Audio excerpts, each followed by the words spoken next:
Okay, phospholipids, another form of lipid. This one is formed again from glycerol, but in this case, we're going to have a fatty acid at one, another fatty acid, and then on the third carbon, you'll have a phosphate group. Okay? So this phosphate group and two fatty acids make what's called a phospholipid. Okay? And normally, so in this kind of structure, since these are fats tend to hate water. So this is said to be the hydrophobic end of the phospholipid. The phosphate group is charged, which means it likes water. So this is your hydrophilic end. And so because the same molecule has a hydrophobic and a hydrophilic section, we said it is amphiphilic. An amphiphilic structure will have both a hydrophobic and a hydrophilic ends to it. Now, phospholipids are primarily found in cell membranes. All right, so this is your cell membrane, like this. Remember, it's a bilayer. This will be your phospholipids, like this. Like so. And here are their fatty acid tails.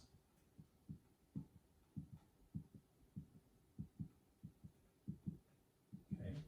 So your phospholipids, this is drawn square. So this is supposed to be the phosphate group. And these are your fatty acid tails. So when they're arranged in a bilayer, the fatty acid tails will orient towards each other and stay away from the fluid. So this is the cell membrane. This is the fluid inside the cell. We call it intracellular fluid. This out here is the fluid outside the cell called the ECF, extracellular fluid. So the fluid parts only interface with the phospholipid parts, with the phosphate group part or the hydrophilic parts, while the hydrophobic tails, the hydrophobic parts are sequestered away from water. Okay. So that's where you find phospholipids in the cell membrane. Very important as a way to separate your cell from non-cell things. You can't have just your cell just being uncontained. It has to be contained in its own bag or sack, so to speak. Okay, so you have phospholipids. There's phospholipids there, and then we'll next look at steroids. So steroids are, most of the steroids that we are aware of come from a parent steroid. So the parent steroid in the body is cholesterol. And then all other steroids come from this steroid, okay? And the chemical fingerprint for cholesterol is that it has 4 interlocking rings of 17 carbons. So you typically have like this, 6 carbons in this ring here, another one there. That's 6 right there. And then you have like this.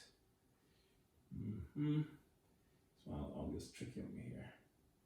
1, 2, 3, 4, 5. I think that's 6. Let's see. 1, 2, 3, 4, 5. Damn it. I always get this wrong somehow. Okay. Anyway, it's 6 carbons somehow in this thing. Like that, then that, and then like that. Let's do it that way. So there's 6 sides to it. Now let's go. We go here, and then come like here. Oh, good Lord. All right, moving on.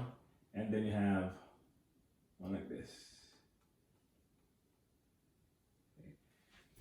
So if you count them out, you can get 1, 2, 3, 4, 5, 6, 7, 8, 9, 10, 11, 12, 13, 14, 15, 16, so I missed something somewhere. It should be 17 carbons in 4 rings. Okay, so 17 carbons in 4 rings.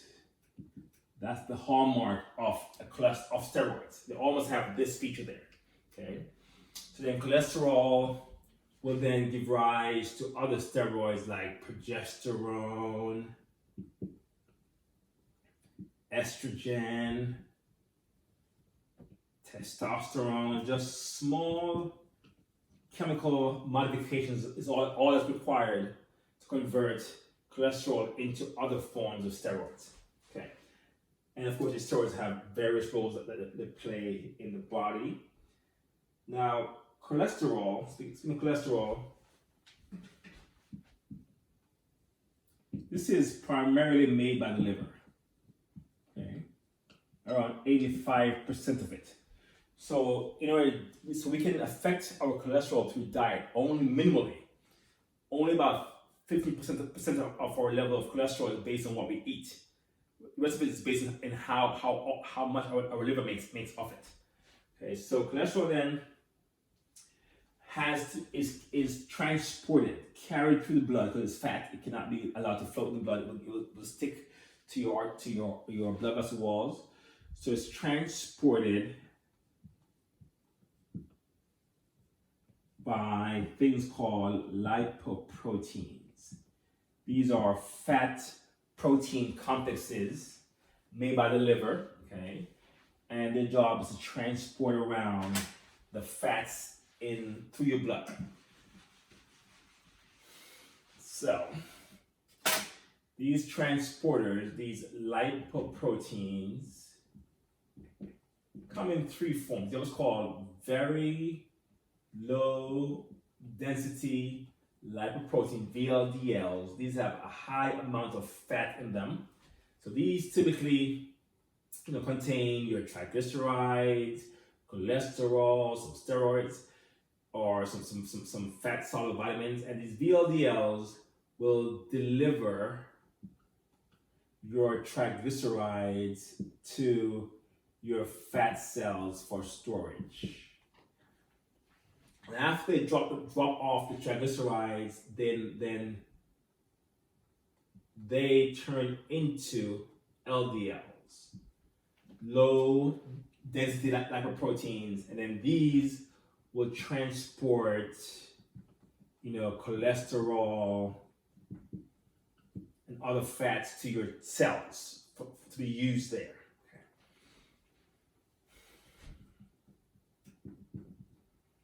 LDLs is also called bad cholesterol because it's been linked to poor outcomes or increased risk of heart disease, okay, or increased risk of cardiovascular disease when you have high levels of LDL.